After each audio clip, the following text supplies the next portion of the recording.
I'm Joe Newberry. I'm the creator of Funny Book Adventures, and I want to do a little commentary track and tell you a little bit about some of the things that's going on in the comic that maybe you weren't seeing.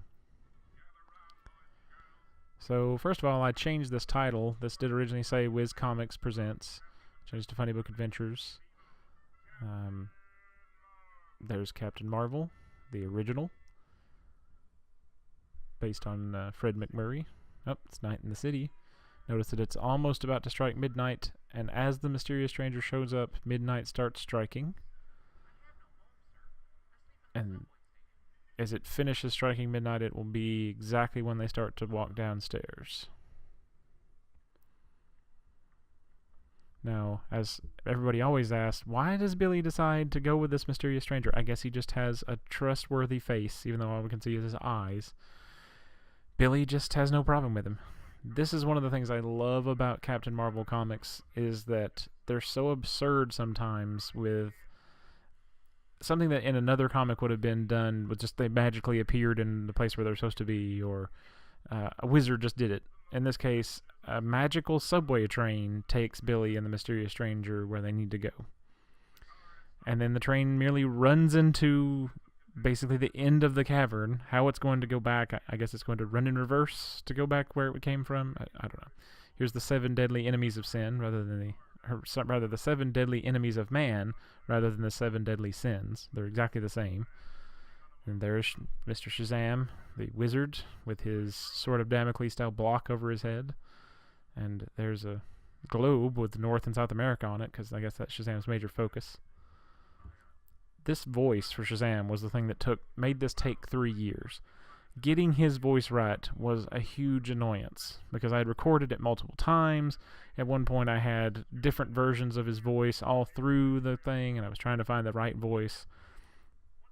This speech, in particular, is just starts to make my voice slip when I'm trying to do it, because saying the list of powers, wisdom, strength, stamina, power, courage, and speed, it starts to make you lose track of what you're doing. Funny thing that if you look at Captain Marvel's face later and you look at Shazam's face now, C.C. Beck has said that he intentionally was trying to make it look like Captain Marvel just had aged into Shazam, so that it's really, this is Captain Marvel with a big beard, less hair on top, and a Gandalf look to him. Here's the Historama, where we discover that Billy had an uncle who was a jerk, who just threw him out and kept all of his money. Not the best life story for Billy. Why it's not the first thing he does is to go find that guy and beat him up. It's not super clear. Yep, there's the block. My wife says, why? Why is this block over him? I guess they needed a reason for why Shazam would get taken out of the story, except that he comes back because he goes and lives at the Rock of Eternity, and Captain Marvel goes and visits him periodically through the course of the series.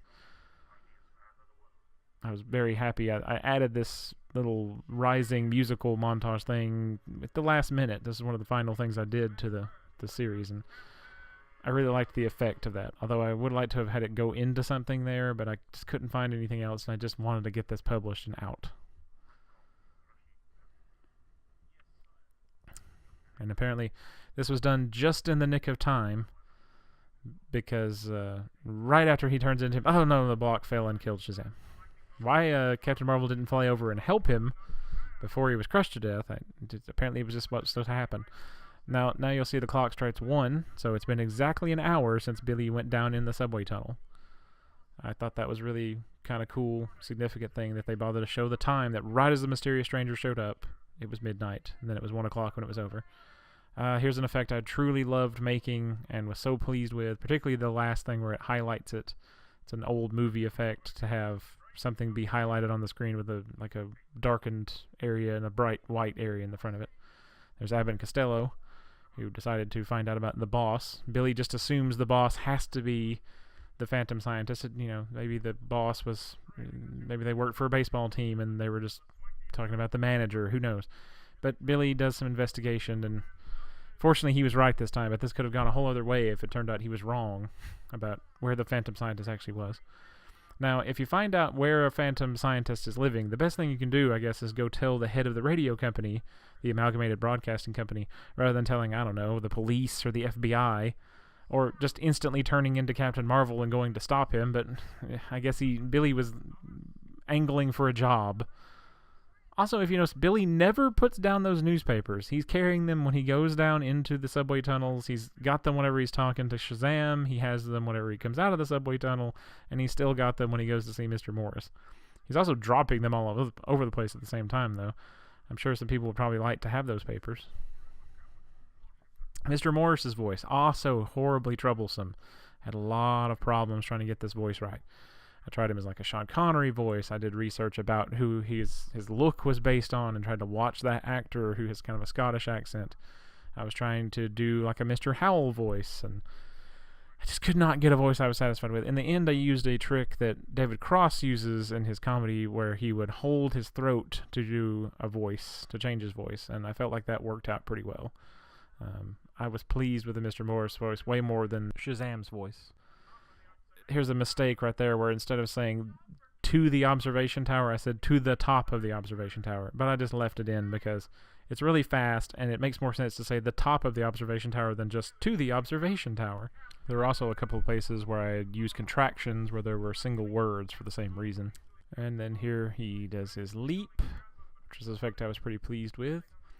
Now, here's a thing that someone might criticize. Well, Billy earlier said laboratory, and now here Captain Marvel says laboratory. Why are you not consistent? Well, I did that on purpose because I like to differentiate the idea that Captain Marvel and Billy have two different minds. They're not exactly the same character. Billy is not just turned into a full-sized human and he has exactly the same mind. I feel like Captain Marvel is his own thing, with Billy kind of like in the background giving him advice, but not totally in control of him. This is my Savannah voice. This usually gets a big laugh, particularly with the forever. He is, I went big for the evil Savannah voice, and I still enjoy it and think it turned out good. Kind of interesting there, they actually retell you the explanation of what's going on. I don't know if they just didn't think people would know what they were talking about or they would get confused, but I mean, Savannah just said what he was doing, that he was going to turn off the airwaves forever if he didn't get paid, and then the caption says exactly the same thing. This whole thing is my favorite sequence. I love the action, the whole idea. All of it really added a lot to have so much stuff going on that I could move over and give motion to and make it come to life. I really am pleased with how that turned out. Very suave Captain Marvel with his gentleman in quotation marks. I noticed earlier today that the speech bubble for Savannah actually looks like it's a thought bubble, and I was like, oh no, was he not actually saying this out loud? But I realized that Marvel actually responds to him, so he's either mind reading him or he's actually saying that out loud, and they just used what we would today think of as a thought bubble to say it. Also, Captain Marvel pretty ruthless there, that he's just going to murder Savannah next time he sees him. And he's also holding him somehow by breaking the television screen. I mean, Savannah's still out there somewhere. He just broke his TV that he was watching him through. Now, obviously, the next thing you would do is call the head of the radio company to tell him that you'd captured him. You know, not the police or the FBI. And then a huge understatement coming here from Mr. Morris.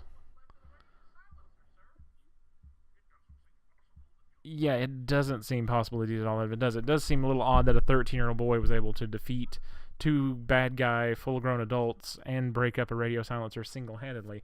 But oh well, don't worry. Mr. Morris isn't going to say anything about it. And now Billy's like, well, as long as I did this, let me get that job you were talking about.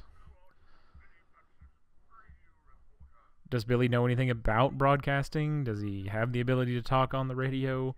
Is he good at reporting the news? All we know about him is that he's able to sell newspapers, which is a little different than doing radio broadcasting. But oh well, I guess he's going to be a radio broadcaster now. Mr. Morris's hiring practices are based heavily on ability to prosecute evil mad scientists and their henchmen. And now here comes the credits. My wife said, was this absolutely necessary? And I said yes, because I thought it was hilarious, and I always love a credit sequence that begins with written, directed, produced, and starring X, you know. So just the fact that I did all the voice acting and did the editing is not as bad as some things that I've seen out there. Oh, and typo and Billy Batson, and I'm just going to leave it. Biley Batson. You know what I mean. thanks to all the people at the Digital Comics Museum. Thanks to freesounds.org. Thanks to Kevin MacLeod for having all that awesome public domain music for me to use. Couldn't do it without those guys. I hope you all enjoyed it, and I hope that I can do more of these in less than 3 years' time.